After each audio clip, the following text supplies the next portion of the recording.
Magandang araw po sa inyong lahat. Ngayon, ating pag-uusapan ang isang isyu na sumisira sa buhay ng maraming kabataan. Ang bullying. Hindi ito simpleng paglalaro o pag-aasaran. Ito ay isang seryosong problema na may malaking epekto sa kalusugan ng isip at emosyon ng mga biktima. Bakla, Anak sa labas, tanga, payat, salo, negra, bobo, pandak, gago, sagulero.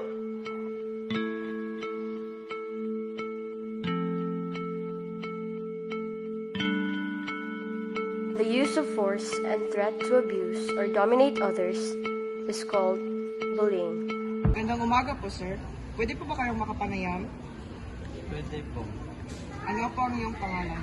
Ako nga pala si Mark Florencia Aguilar, 16 na taong gulang at ako ang president or current president of Barkada Pantadroga here in Second National High School. Pambubulas o bullying, paano mo masusolusyonan?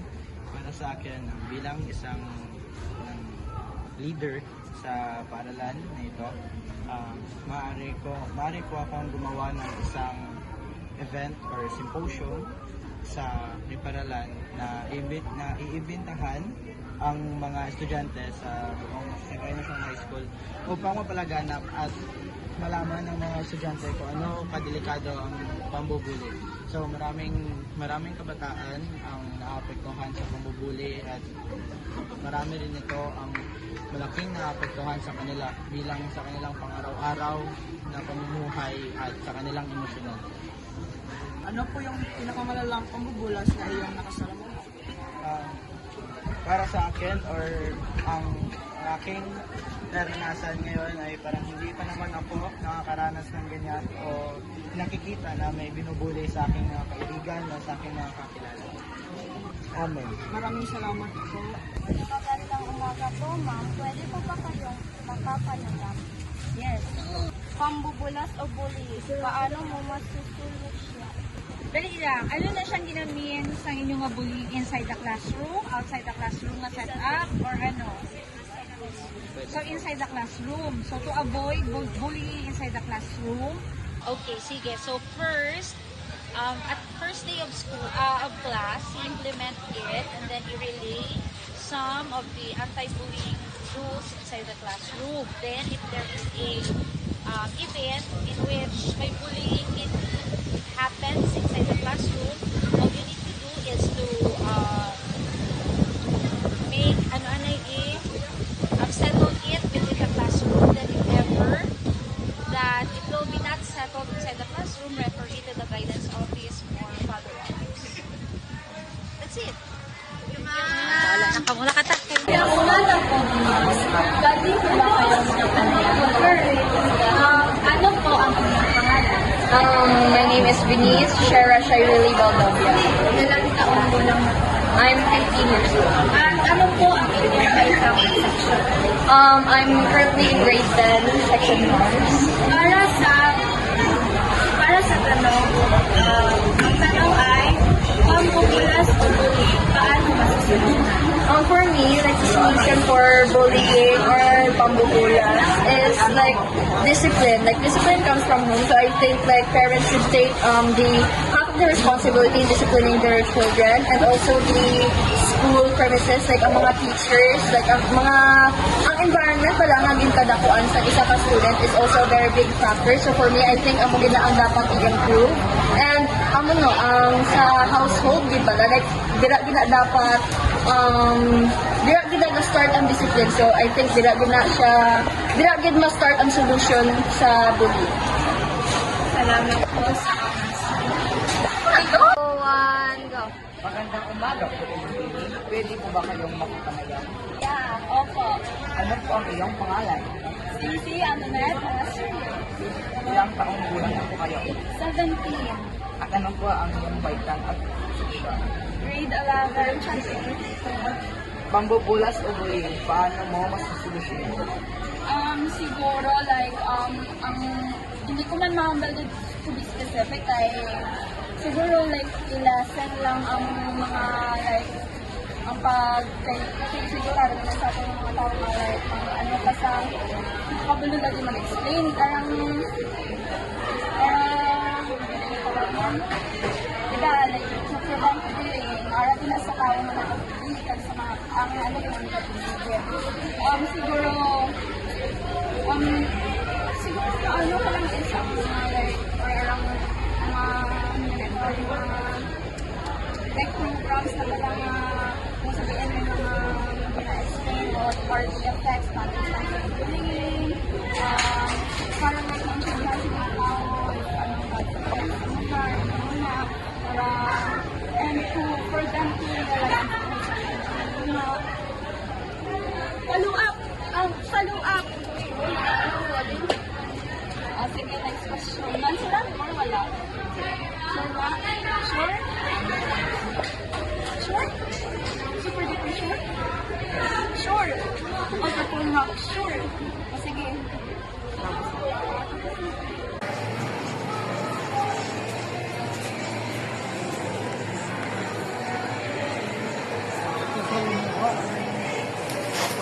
Na-encounter, sir.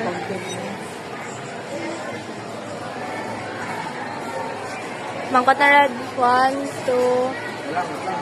Pati pa. Mga okay, why po ka po yung mga bullying budget? Dali red. 1. Okay na? 1, 2, 3, go. Lang.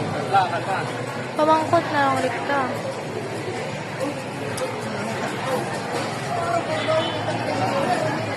Magandang hapon po, sir. Pwede po na kayong makatanong.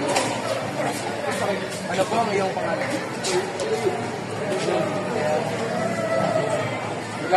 Ilang taong gulang na po kayo?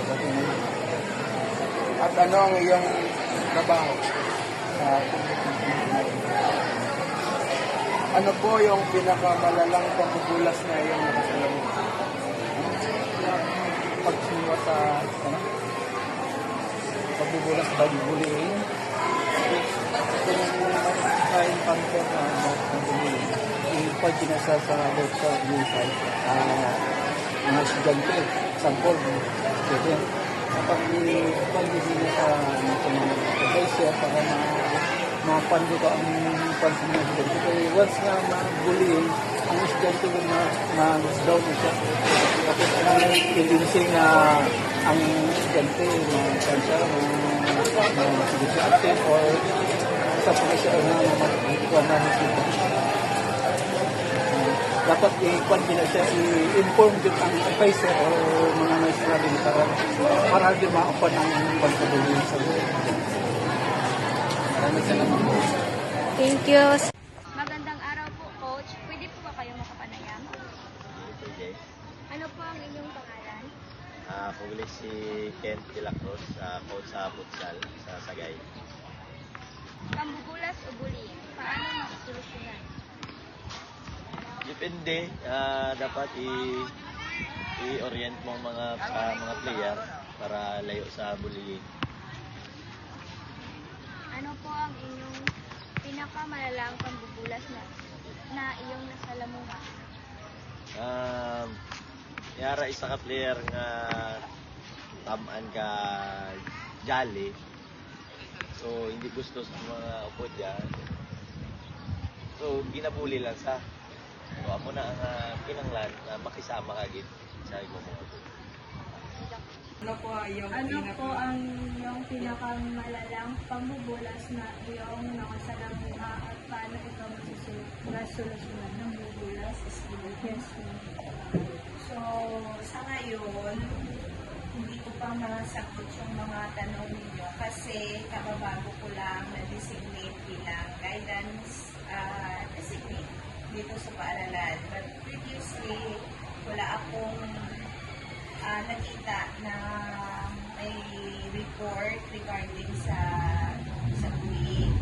But so far, in the previous cases sa mga previous schools that I have become guidance designate, hindi naman ganun kalala yung bullying kasi manageable lang.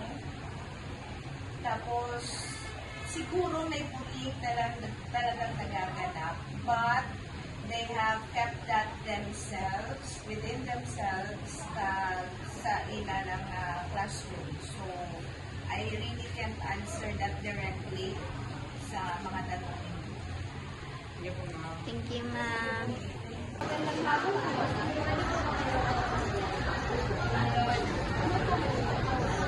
Ang pangalan ay Sophia. Kami City Emergency. Ito ay 15 years old. Pampulas o paating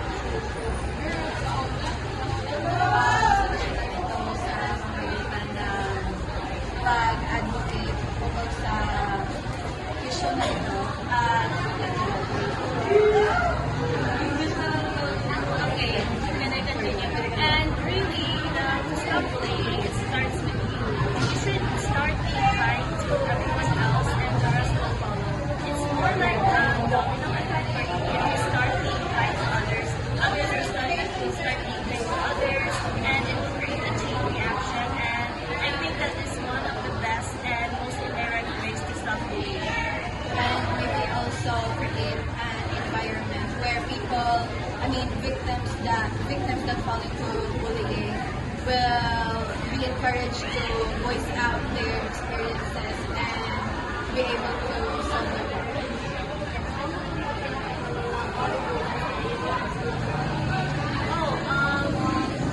The worst things that happened to me, I think it was first grade.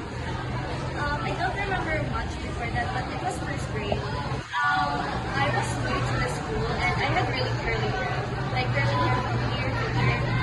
Everyone called me like Santa Nina, and that was insulting to me because I've heard that ever since I was a child, and I always took it as an insult because I was like, why are you comparing me to that? I like my curly hair and all that. And I've also faced a lot of feedback on my curly hair, like, oh, why don't you straighten it? Oh, why don't you style it like this, like this? And it made me feel really insecure about it. But now, I'm very okay with it. I love my hair.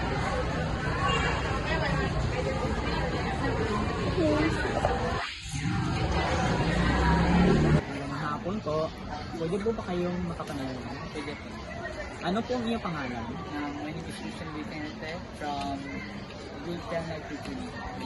Pambubula sa bullying, paano mo po masusolusyonan?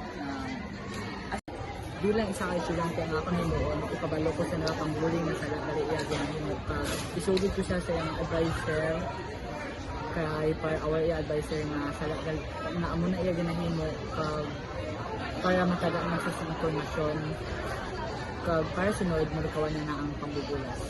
Thank you po. Umaga po, ma'am. Pwede po ba kayong makapanayam? yes, Ano po ang inyong pangalan? I'm Reba Angeles, Ilang taong gulang na po? 52 years old. At ano po ang inyong trabaho? Ako po ay isang guro. Ano po ang pinakamalalang pambubulas na inyong napamumulan? Yung sinipa sa tiyan, ang estudyante ko, yung kapwa niya rin, kaklase yung nagsipa sa kanya. Pambubulas o bullying? Paano masusolusyonan? Kailangan yung participation ng mga magulang Tulad noon, tinatawag namin both parents para malaman yung side ng dalawang bata. Kasi nagsimula yun sa awayan Yung pagsalita ng masama hanggang nagkasakitan. Tapos, yun, ang pinakasolusyon ay kausapin ang mga magulang, makikipag-coordinate sa mga magulang. Then, kailangan palaging ipaalala ang importansya ng pagrespeto sa kapwa-tao. Pinaka-importante sa lahat ay mayroong kang attachment kay Lord through prayers. Kasi yung pambubulas, parang inutusan ka ni Satan na sige, mo siya, ibuli mo siya. Pero kung mayroon kang a strong attachment mo kay Lord, lalo-lalo na kung you are always praying, mawawala ito. So yun lang, kailangan magkaisa yung teacher, yung student, at parents. Na kung nagkaroon ng ganun. Kasi nasolve naman yun yung nangyari sa ating mga estudyante. Okay, pwede na ako ha.